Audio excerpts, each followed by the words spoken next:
EverQuest 2. What happened? A sequel to one of the most influential MMOs of all time, one of the most recognisable names in MMO history. Why didn't this become the biggest online game ever? You had an expansive world, lots of classes, years of industry prestige, content focused on being social, a massive amount of lore and in-game history to draw from. What stopped EverQuest 2 from becoming the next big MMO? Oh, right. Yeah, well, that'll do it. Good run, EverQuest 2, 2.5 weeks as the dominant MMO. I mean, you lasted longer than New World. Ladies and gentlemen, welcome. I'm Josh Strife Hayes, and this is Worst MMO Ever, a show where I play every MMO I can find in a search to find the worst. Drop a like on the video or sub to the channel for more MMO stuff. Ring the bell for all the future notifications. As usual, a massive thank you to all the supporters on Patreon and Twitch who keep the channel alive. More on how you can support at the end. For now, let's begin. EverQuest, one of the most recognisable names in the MMORPG world, one of the most influential MMO games of all time, released back in 1999. Even if you've never played it, you've heard of it. I played the original a few years ago on a time-locked progression server, going through each expansion as it came out and then stopping when Planes of Power happened because I enjoy having nice memories of things, but I could see the appeal of the game. Now at the time, EverQuest was battling for MMO dominance against Ultima Online, and while neither claimed the crown before Big Boy Blizzard came along, in a true show of tenacity, both of those games are still going today. In fact, EverQuest 1 saw its 28th expansion, The Terror of Lucelyn, released in October 2021. EverQuest 1 is not only still available, it's still actively being updated. So when EverQuest 2 was announced, people were excited. This was it. The next big step, the big thing, the ace up the sleeve. Ultima Online would be floundering when EverQuest 2 came out. How could this possibly fail? Let's find out. EverQuest 2 is free on Steam, so I downloaded it, and the loading splash screen is a dinosaur stalking through the trees. I bet it costs 4 generic, 2 green, and is a 6.6. It definitely has trample. Character creation. Do we make a character or a heroic character? I don't know. What's the difference? Nothing explains. But I click heroic and oh right, this is maxed or close to max level already, starting you at level 100. I think I'll go with normal. Now an interesting choice. EverQuest 2 has 5 game modes. The normal traditional game is free. The other 4 are paid for servers. You've got the progression server, which starts as the base game and adds in expansions over time for everyone, so you can experience playing through the game's life cycle with other players, and the end game content constantly changes. There's a PvP focused server, a free trade server, and then the lore and legend mode, where you and your mates can start at any level and just go and kill stuff. No need to grind. That sounds quite interesting, but I'm a free player, so standard it is. Choose a class. 4 main archetypes with 26 unique classes spread between them. Regular fantasy tropes, but what is this? Swashbuckler. A dashing rogue known for flamboyant acts and grandiose accomplishments. Yes, this is my class. I don't even need to read the others. Now to choose a race, and what the lemon-scented fuck is that? Is that a rat? Why is the default race a rat? You look like Stuart Little's junky cousin. Races are divided into good, neutral and evil based on the class you chose. They're all horrifying in their own unique way, especially the Vasseur, who look like they've escaped from Joshua and the Promised Land. No! No! Okay, let's embrace the madness. I'll be a frog. A swashbuckling frog. There's customization. Eyebrow customization on the frog. Alert or sneaky. Alert or sneaky. Alert or sneaky. I did this for way longer than I want to admit. Why are there so many options to customize the frog's face? Now we choose a starting city. I'll go with Queen's Colony, give myself a name, and now we're on a boat. The moment gameplay starts, we're immediately awarded a load of skills. Each gets automatically added to our hotbar, and before long the bar is full. I've not done anything and the game is showering me with stuff. WASD to move. Ah, you hop, that's a nice touch. Check out rebinding some keys, and it's super easy. Good touch. Alright, so we're on the ship. Let's talk to the captain, and oh, it's voiced. It's actually voiced quite nicely. Ahoy! 'Tis good to see you awake. You seem a little squiffy. At least you cheated death. Me apologies. I am Captain Drake Varlos, and this here fine ship is the Far Journey. It's also got in-game cutscenes. You see NPCs walking around in real time. This is nice. We're sent around to do some tasks. Seems we were washed out at sea and now the world is our oyster. Right-clicking on an NPC brings up the context menu. Choose Hail to speak to someone. The first mate has lost his hat, so we search 3 treasure chests to find it. Basic interaction tutorial. But then, when you give the hat to the NPC, they actually put it on. That is a really nice visual touch. It's small but significant. It shows there's weight to our actions. We're not just doing mindless fetch quests, we're actually bringing someone a hat. Now, while most NPCs are voiced and the acting is fine, the recording quality varies wildly from NPC to NPC. This merchant, for example, sounds like she's in another room to where the microphone was. Looking for something sturdy to wear? I'm getting a little bit of horizontal screen tearing going on, but it is infrequent and I can try and ignore it. I get told to kill some rats and get given a club. Okay, how do I open the inventory? I? No? Maybe it's B for bags. No, you idiot, it's Alt-I. Of course it is. Why would your inventory be mapped to a simple keystroke? It's not like you need to open it often. So I check the club and it's worse than the 2 swashbuckling daggers we start with. In fact, I've got a small bag in each of my bag slots, giving me 4 inventory slots per bag. But I've also got a spare small bag in my main bag, but no place to equip it. Hang on, did this used to be a tutorial, but now you start with better stuff, so everything given to me is irrelevant? Maybe they just updated the beginning equipment of players, but never changed the tutorial. So we go and kill the rats. Behold combat.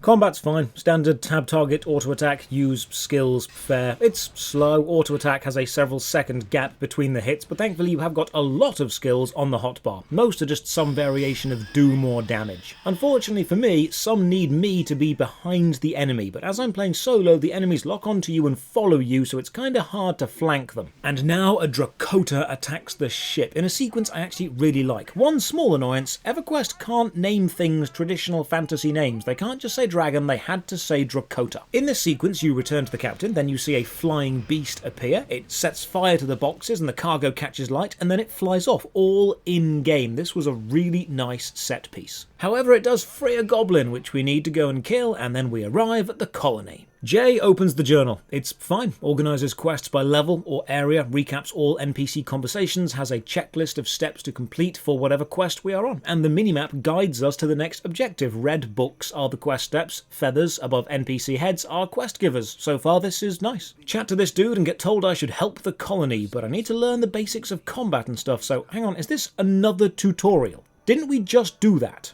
Well, okay then. This guy wants me to fight some sparring partners. 3, in fact, of increasing difficulty. The first issue is you can spin the camera around while fighting, but after using certain skills it will snap back behind your character.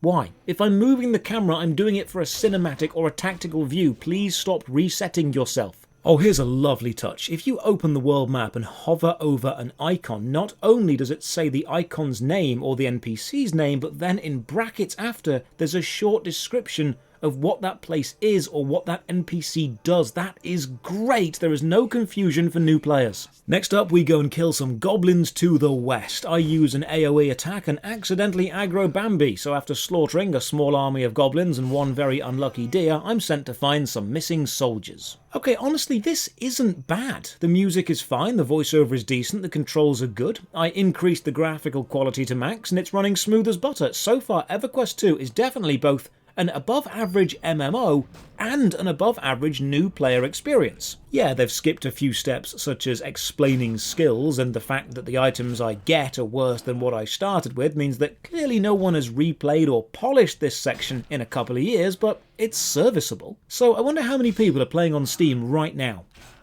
82. Wow, that's not good. With an all-time max of 523. What happened to you? EverQuest 2, how the mighty have fallen. To put this into perspective, the original EverQuest 1 is also on Steam. That's got 176 players right now, more than double, with an all-time peak of almost double EverQuest 2's all-time peak. This clearly isn't the best MMO ever made, but it's not that bad. Why didn't it succeed? We'll have a look later. I helped some guy find his bow and then finally get given more skills than my hotbar has space for, and now a really dumb design choice. You cannot drag icons off your hotbar. You need to do this via the menu. But you can drag other icons on top of the old ones and then just click somewhere in the world to remove the old ones from the cursor. What a roundabout way of doing things. Gather some sticks, kill some enemies, but look, in the text box it says, this enemy is no longer worth experience or treasure. If you start killing an enemy and then run away to regain health or restore stats, that mob will reset, but now won't be worth anything to you. And on top of this, to make sure combat stays varied, as you level, the amount of experience you gain from a single enemy changes. Enemies in EverQuest 2 have nameplates shown in colour, and the colour relates to your level related to them, and the current challenge of that fight. If you kill enemies too far below your own level, you won't get any experience, so there's no easy grinding. We gather some sticks, find the bow and hand in all the quests, and now we're sent to lure ghostly enemies to a priest NPC. And I like this little section. We've had movement, combat, interaction, and now luring. This is a densely packed little tutorial island. A very small landmass, but a lot to do. I hope the rest of the game is designed like this. And then we're sent to kill 4 Moraks. I like how the numbers are low as well. Only 4, it's not excessively grindy. Not yet. This wolf model though, I do have questions, such as why is your leg floppy? Where are your bones? Seems the swashbuckler has a rogue skill that allows me to turn invisible, and this is going to make things a lot easier. We now get sent to destroy some evil totems around the village, and then this undead knight gives me the most maniacal evil laugh. What's for dinner?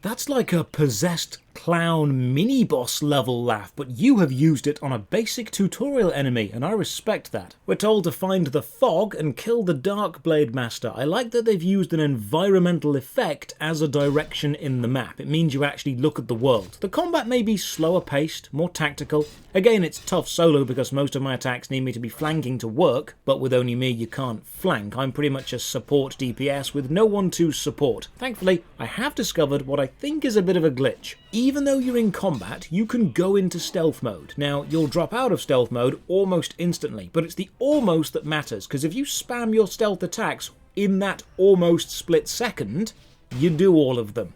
I don't think this is how it's meant to work, but it does work, and that's what matters. Climb this big curly-whirly tree and talk to a goblin. Seems there's an ancient evil in a nearby cave, and we need to go and give it a big dose of sword to the face. The cave is hidden around the mountainside. It's just an unassuming door. I kind of expected like a big ominous cave with maybe torches outside or some blood dripping, but no, it's just a door with a sign hanging on the front saying cave. This is a boss, and there are mechanics. Clear out the ads in the room, but then you can't hurt the boss. Not until you break the 4 totems in this room. And I really like this, because you were breaking totems earlier, so this is a good mechanical callback. Teach the player combat, send them on a quest to break totems, then put them into a boss fight that needs them to use both combat and breaking totems. Gameplay element stacking. This is good design. The only issue with this fight, it's hard as balls. The boss poisons me, spawns more minions than I can deal with, and it heals himself, and I just get wrecked. So when you die, you can revive just outside the boss room, or I'm going to assume at the start of a longer dungeon, or you can... Oh no. Oh please no. You can pay real money to just get up here. For only 99 Daybreak coins, you can revive right now. So I revive normally, and I try again, and I die again, and again I get asked, hey, want to spend some money? So okay, let's do this, EverQuest 2. How bad is your in-game shop? EverQuest 2 is owned by Daybreak, same people behind DC Universe Online, PlanetSide 2 and H1Z1, and you can buy Daybreak coins, or DC. Maybe you've died a lot and your items have lost some durability and you don't have time to visit a blacksmith. That's not a problem. You can repair them directly from your inventory with DC coins. Maybe you want to fast travel to a map location, but you aren't at a travel hub. Not a problem. DC Coins can let you do that. Maybe you need some more backspace. DC Coins can buy that. They're basically the catch-all currency for all sorts of utility upgrades. If you throw money at EverQuest 2, you will do better. One DC coin costs 1 American cent, so 100 DC coins is $1. This does mean that getting up after you die costs 99 cents. You do get a slight discount though if you buy more than $50 worth of coins, like you can buy 10,000 DCs for $85. The shop itself is nicely laid out and packed with powerful stuff. Want to boost straight to level 120? That'll be $35, please. Want a 66 slot bag? That'll be $10. And remember, you can hold multiple bags, so you'll need a few of these. You can even buy broker credits, which let you use the in-game market board and... hang on, no, wait, go back. You need premium credits to use the auction house. So I do some reading on this and oh no, free players need premium credits to sell items on the auction house. Members can do it for free. So if you're not paying a monthly sub, get ready to pay to sell your stuff. There's also a nice selection of mounts. The highest price I could find was $20, and there's some premium races like the Arakin, which is $20, unless you want the pack which includes an extra character slot so you can actually use your new race, which will set you back $48. There's also a housing system that I didn't quite get a chance to look at, and each brick is for sale along with the deeds for houses in various cities, and then there's a load of familiars, some visual, some with mechanical buffs. You know what's so jarring? EverQuest 2 feels old school in its gameplay in a good way, but the shop feels new school in design in a predatory bad way. And it's this strange juxtaposition of classic MMO I'd expect from a company trying to make the best game, and then almost mobile levels of monetization from a company trying to milk it. I can't imagine EverQuest 2 launched with the ability to pay real money to just get back up after a fight, because they would have been absolutely crucified for doing that. I'm guessing that's been added in recently, and honestly it just sours the whole experience. Up to now, I wasn't having a bad time. Now I'm aware that if I die, I could just pay money to get back up. The boss quest I'm on is level 6 and I'm only level 5, and maybe levels are super important here, so I'll grind for some levels, and while I'm doing that, let's have a read of some reviews. 2021 Play for Free is repetitive and primarily an in-your-face ad for the paid version. Overall the game is okay. It has shown its age for a long time. The developers have done as best they can with the IP. The in-game economy is horrible. Unless you are looking for a piece of nostalgia, it would be best for you to move on to a more recent game. I return to EverQuest 2 every so often. Very nostalgic and still a really nice community on Antonia Bale. It's solo friendly if that's your vibe, but there are still quite a few players that are willing to group for things. A lot to do and casual play is relaxing. This old school MMORPG is more for adults than any other MMO I've ever played. You really got to pay attention to your quest details, and also it's more challenging than, for example, WoW. Late game skills, spell mechanics locked behind paywalls, subscription per month, low player population. Would be an otherwise fun game to spend some time in. Gathering, crafting, free roam, grinding mobs for random loot materials, open world so you can interact with other players through chat or gameplay. Decent class selection with some build diversity, but ultimately at endgame, a monthly subscription is needed to be competitive or to group and not be a burden, which at this stage is a waste. Seems as though the game is in semi-maintenance anyway. I first loaded up EverQuest 2 in 2004. It took over my life. I ran a guild, joined a raid guild, made many real-life friends, and then it all went south. SOE reduced staff, could no longer support the brilliant early game and totally abandoned it. Now there are two different games. That's when I stopped playing. Then SOE made it even worse by homogenizing all loot. So everything you get, wear or loot is the exact same thing. Only one stat makes any difference per class, and all items have the same stats depending on gear. You can't get anywhere unless you are well established in a raid guild. Raids are needlessly complex, and the power creep. Well, the power creep is off the scale. Now all content before the endgame is trivial. You could probably solo some of the raids if you wanted to. It's sad to see such a brilliant title become a parody of itself. Okay, after grinding and reading up on my skills and preparing, I am still getting absolutely destroyed by this boss, so let's leave this stupid island and travel to the mainland. The goblins can just deal with their ancient evil. Off to Kainos. Whenever you arrive anywhere, or after you've been AFK for a while, or just whenever the game goddamn feels like it, you'll get this requires all access pop-up trying to sell you membership. It's trying to scare you into the fact that what you're trying to do in the game can't be done. It requires all access. Despite the fact that the majority of whatever you're doing doesn't just click X on the box and carry on. I am not good at fishing, but I am pretty confident that is not right. Oh, running through this city is eerie, because there's no background music, and there's no players. It's dead. The NPCs are just following their paths, endlessly looping. It's a silent city, a simulacrum of life abandoned. When I play these old, strange MMO games, I often feel like I'm one of the last people to bother exploring an ancient civilization. There's a feeling of voyeurism and of isolation whenever you journey around a city that used to once thrive and now just sits silently, held on a server somewhere, existing for what in the grand scheme of things is essentially no one. It's super weird to me to think there are hundreds of thousands of miles of virtual game out there, with hundreds of quests and hundreds of lines of dialogue and hundreds of hours of voice acting and thousands of enemy models that we as players will just forget about. We are sent to the Lion's Mane Inn to buy a room, so I pop inside, and apparently this thing is the TARDIS, because the room is way bigger on the inside than it looked on the outside, and now I own a room, and the quest list is blank, so I guess it's time to find something to do. I open the map to check for feather symbols, and then spend some time exploring the world via the map. It seems huge. There are many land masses and places, and thankfully they're actually labelled with a level range, so you've always got a vague idea of where you should be, which is nice. The city seems to be doing fine without me. I've hopped around and can't find anyone who needs something I'm capable of doing right now. Clearly the city guard are actually doing their job. So I head back to the docks and use one of the transport orbs to teleport around. Let's go to Kelenth.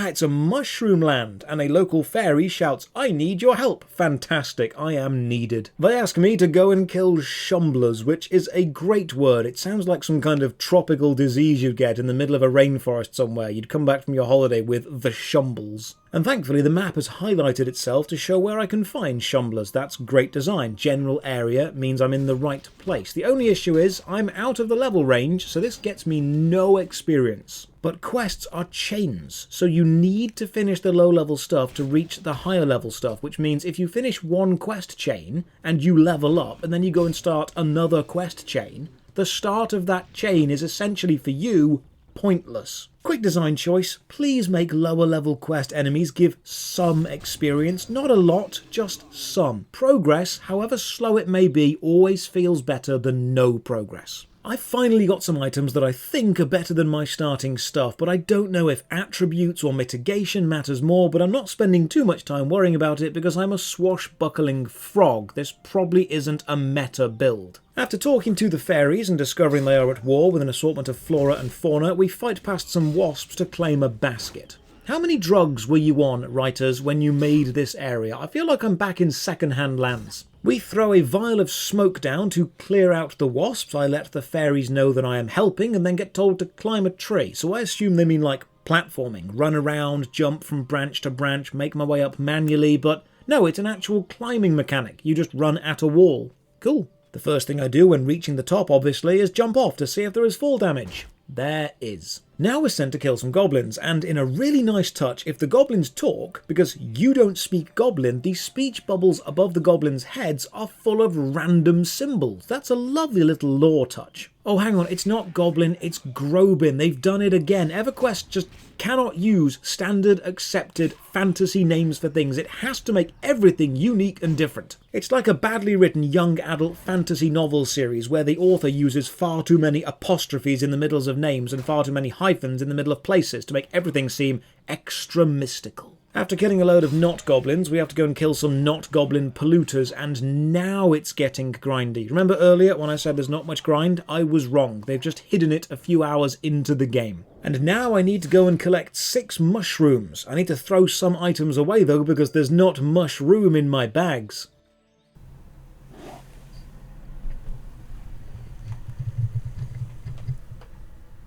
Please like and subscribe. Let's talk about the soundtrack. It's great. They've done that thing where you mix realistic environmental ambience with a fantastic emotional soundtrack, so you can hear the wind and the birds and the water, but then you can feel the ambience of the actual area itself. It really enhances the fantasy feel. It combines super well. No complaints here. Game sounds awesome. We are sent to search for a soldier called Speluncle who's trapped inside a cave. I mean, if you're called Speluncle and you tempt irony like that, you're obviously going to get into trouble. Fighting through the Goblin Tunnel is now slow going, enemies aggro, and I can take one, maybe two at a time, but any more than two and I am dead. EverQuest 1 was all about slow, methodical progress with a group, and that design is still alive and well here. Reach the Shumbler Queen, this mess of textured worm, kill her and escape, hand in the quest, get sent to talk to this humanoid mushroom, and as a reward he gives me a table. Seriously, writers, how many drugs? I'm going to guess the answer is all of them. Here's a slight UI issue. If you have the main map open and you change area, the map doesn't update in real time with you, you just run off the edge. But then if you close the map and reopen it, it still doesn't update.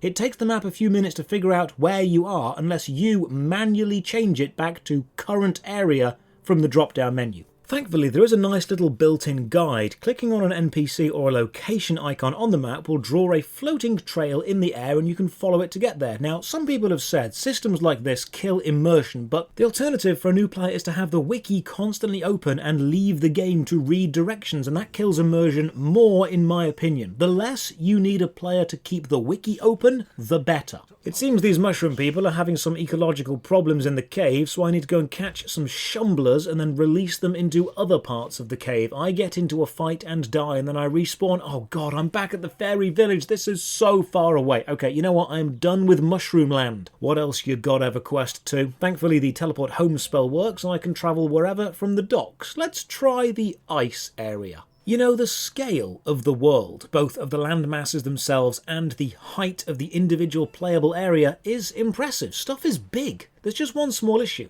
I want to look up to admire how majestic the landscape looks, but when I do, screen full of frog arse. Just a big old lizard taint taking up half your monitor. Now, the teleporter orbs move you around through the world, but what about shorter distance journeys or connected places? Well, there's a Griffon flight network, which seems familiar. But this flight network is a bit different because this one is bad. Okay, before we look at why this is bad, we need to address the elephant in the room. Yes, this is incredibly similar to World of Warcraft. In fact, World of Warcraft is probably the main reason this game died, because EverQuest 2 released on the 8th of November 2004. World of Warcraft released on the 23rd of November 2004. 15 days later. Now, EverQuest had the prestige of the EverQuest name behind it, but World of Warcraft had the cool factor. EverQuest was a 5-year-old MMO at the time. The World of Warcraft franchise was fresh and an extremely popular real-time strategy game. Blizzard were dominating the PC gaming market. Their pre-rendered cutscenes were amazing, but perhaps the two most important factors: World of Warcraft was far less demanding to run, so you didn't need a powerful PC, and it focused on providing an experience for solo players. On launch, EverQuest 2 took the original EverQuest focus of needing a team and amped it up. The low-level enemies you've seen me killing, on launch I wouldn't have been able to kill even half of them. You saw how I failed at the tutorial boss. Imagine that with almost any mob. The game was hardcore, and the industry was beginning to shift from hardcore to casual. So how does this relate to the Griffins? Well, watch this. When you use a Griffin in EverQuest 2, first off, the flight and the sitting animations are just really boring. They're static. There's no speed or heft or weight to them. And then there's a loading screen. And then when you load into the next area, you're just flying in a straight line. The Griffin flights in EverQuest 2 are, for want of a better word, boring. They don't show off the landscape. They don't feel like an adventure. They don't use the height of the Griffin to the advantage. And they still use a loading screen. If you're going to have a loading screen, just use a teleporter. The best aspect of the Griffin flight is the fact that you use the landscape in a single, uninterrupted, cinematic flight across the land so you can see how places connect to each other. If you're not going to do that, you're not playing up to the strength of a Griffin. I travel around some more and level my swimming up to 40 out of 40 by just swimming, no notification, no achievement, just 40 it is. Fantastic. I think you get some kind of gold badge award for that. Doesn't seem to be too much to do here, so I go back to the city and, find another quest. Go and kill some gnolls. It's a level 12 quest, and I'm only level 8, but let's give it a try. I get told that gnolls are somewhere on the Antonica overworld, and that's a big overworld, so it's time to get running. EverQuest 2 uses the same land as EverQuest 1, but magic has changed its flow, and some of the older teleporters don't work, and certain cities are no more, and then I spot the gnolls. They are level 20, so let's not try and kill them. Hey, this farmer needs some beetles killed. That sounds more up my alley. I can kill beetles pretty easily, but apparently not evil possessed scarecrows. And when you die, there's a death debt. Oh, death debt mechanics. I have not missed you. God, that was a dark time in MMO design history, wasn't it? Back in EverQuest 1, the gameplay loop was pull a mob of enemies, burn them down, and then everyone involved sits down and talks for a while everyone's mana and stamina recovers. It was a very slow-paced game, which lent itself to being essentially a chat room with a user interface. The problem is World of Warcraft got the player into the action much faster and had far less downtime between fights. Back in 1999, the MMORPG could afford to be slower because it was equal parts game and social experience. It was the social media of the day. People played to chat because it was a great chat system. Old MMOs could get away with a lackluster gaming experience because the game wasn't always the focus. But nowadays the social side is covered by things like Facebook, WhatsApp and Discord. The MMO game needs to just bring the game. EverQuest 2 released as a social-focused experience into an MMO landscape just switching to game-focused, and it got completely blown out by World of Warcraft. Imagine going to a school science fair to show off your baking soda and vinegar volcano. You spent months working on it, and when you arrive, everyone admires it for 5 minutes before some other kid you don't even know shows up with an actual rocket. Imagine heading to a house party and you've brought a 6-pack of decent beer for everyone, and you walk in and everyone cheers, and then someone else rocks up with a truck full of kegs and a sound system, and you are instantly forgotten. It's not that you did anything wrong, it's that someone else did something better. And I think that's how EverQuest 2 lived and died. It's not a bad game, it just released at a terrible time. And in the world of MMORPGs, if you don't keep your player base engaged and you lose them early, you start to fall into that death spiral where people think your game is dying, so they don't join it, so it dies. The first EverQuest 2 expansion wasn't met with that good reviews, and World of Warcraft's was great.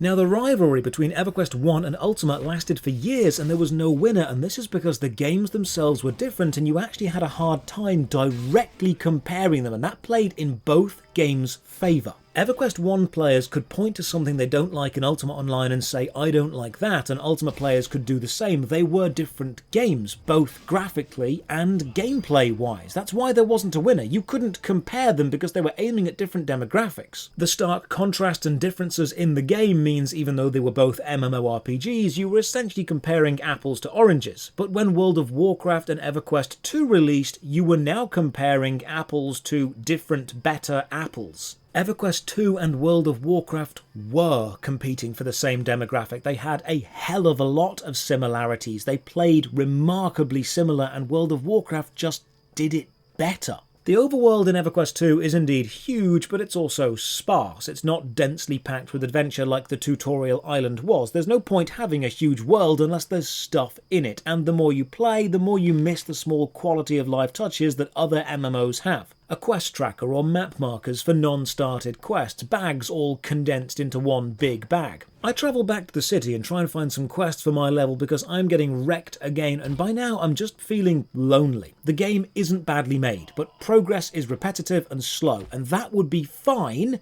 if I had friends to laugh and joke with between pulls, but it's just me. This is why I say that MMORPGs in a modern era need to cater for solo players, and I find it so upsetting that this massive incredible world won't be explored by more people, because the single player experience is lacking. Now, 1,000 people might want to play EverQuest 2, but if they all log in individually in their own time and don't meet up, you'll have 1,000 single player experiences, and that's bad compared to 1,000 player experience, which would actually be quite good. Here's another example of the lack of adventure and excitement. The rough around the edges feel of EverQuest 2, the fact that it doesn't feel as fantastical. Look at this loading screen. Yeah, the art's fine, but are you excited?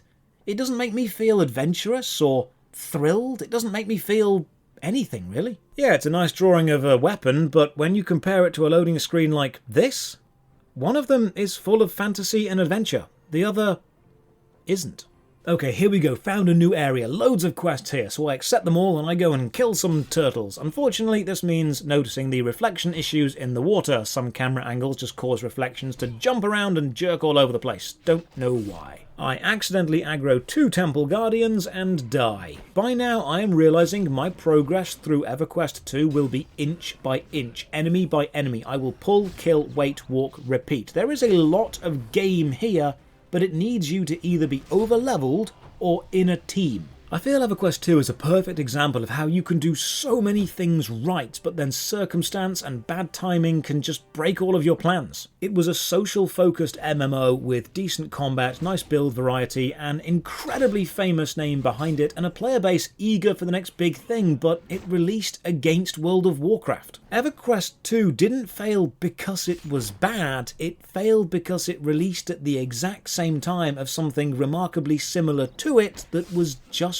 better. You know how Horizon Zero Dawn released and then got instantly overshadowed by Breath of the Wild? This doesn't mean that Zero Dawn was bad, it's actually remarkably good, but it didn't get the attention it needed. And then Horizon Forbidden West released and got instantly overshadowed by Elden Ring. Both Horizon games were good, but they didn't get the limelight because something better happened at exactly the same time. I feel EverQuest 2 has done that with World of Warcraft, and with how fickle the MMO world is, because EverQuest 2 never got that initial surge of players that it needed to survive, it just slowly died. If World of Warcraft had been delayed by 6 months or a year, we may have all just played EverQuest 2. But for now, it is forced to sit and watch as its older brother EverQuest 1 continues to be both more successful and get more updates. So, to end the review, I'll simply award EverQuest 2 Horizon levels of bad timing out of 10. Cheers for watching. Another massive thank you to the supporters on Patreon and Twitch who keep the channel alive. You can support from only £1 a month. Check the video description for links to the Patreon, Twitch, Twitter and Discord. And as always, have a great day.